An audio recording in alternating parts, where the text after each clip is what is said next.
Hamden police are about to be slapped with a lawsuit over a fatal motorcycle accident that happened over the weekend. The family of the man who died says it happened because a Hamden police officer was pursuing him, and the suit claims after the crash, the officer took off. News 8 Stephanie Simoni live at Hamden Police Headquarters tonight with more. Stephanie?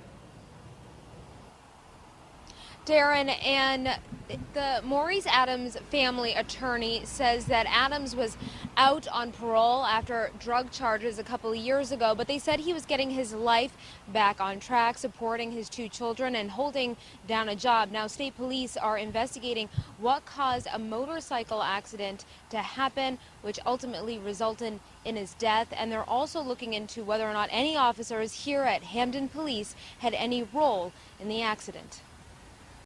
Friends say 27-year-old Maurice Adams loved his two children, worked hard and played hard riding his motorcycle. He was like a brother to me, man. He was one of my best friends. Candles surround the spot where Adams crashed around 2 Saturday morning. He died at the hospital. I think, it's rough. It's rough right now.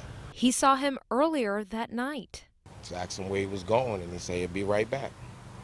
Never came back. Now state police, Hamden police, and a family attorney, Michael Stratton, are looking into what caused the crash. We have 3 or 4 witnesses indicating that the Hamden police were chasing Maurice's motorcycle in New Haven. Chief of Hamden Police Thomas Wydra declined an interview but said they are opening up an internal investigation to determine if any department policies, rules, or regulations were violated by the police personnel who were involved in a brief motor vehicle pursuit with a motorcycle for motor vehicle violations on August 17th. You don't chase people for motor vehicle violations when they're on a motorcycle. It's illegal. You don't do it under the police pursuit policy. It may explain why the Hamden police immediately left, because they had done something which was in violation of their policy. Stratton says while Adams was lying on the ground fighting for his life, he had to rely on neighbors for help. We have witnesses throughout that area who indicate that the Hamden police were right at the scene. They turned around and left, turned their lights off and left the scene. If the officer did see the accident, then he should at least have called the ambulance. At least try to administer CPR. You never know what those critical minutes could have changed for him. The family attorney says they're planning to file a civil suit in the next 2 weeks.